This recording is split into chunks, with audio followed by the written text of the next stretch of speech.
Nous avons retenu particulièrement l'âme qu'il parlait, parce qu'il a parlé particulièrement de l'âme.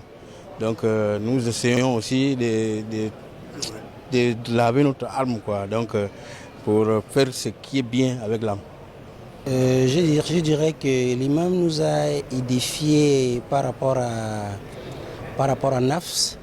Nafs en arabe qu'il a défini en français comme l'esprit. Et il nous a fait la différence entre l'âme et l'esprit. Et nous a fait comprendre que l'esprit, l'âme, lui là qui est saint, est dépourvu du mal, uniquement du bien. Et l'esprit est celui en nous qui nous guide et qui a tendance à nous amener vers le mal.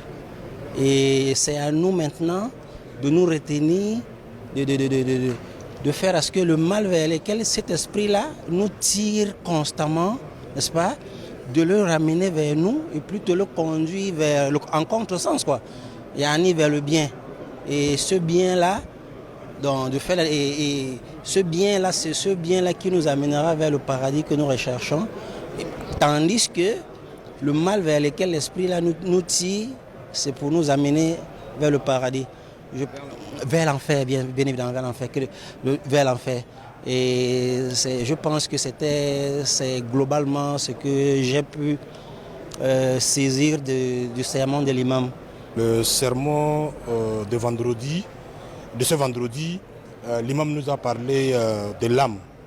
Et à travers ce sermon, l'imam nous a édifié à travers les trois types des âmes. Il a parlé d'abord de l'âme apaisée ou de l'esprit apaisé. Et il a parlé de l'âme qui est en permanence en train de faire du mal, à sous. Et ensuite, il nous a parlé de l'âme qui fait du mal, tantôt qui fait du bien, qui fait du mal, tantôt qui fait du bien. Al-Lawama, c'est ce qu'il a appelé à travers ce khutbah.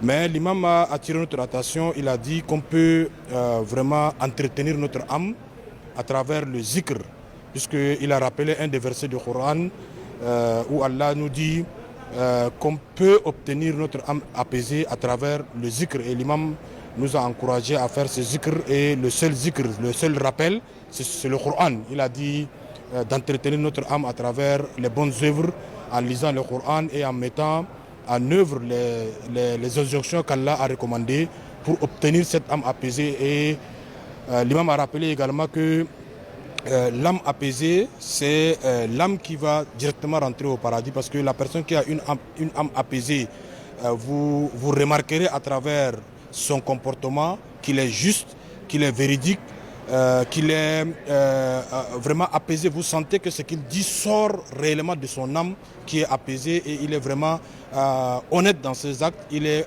tranquille avec sa conscience.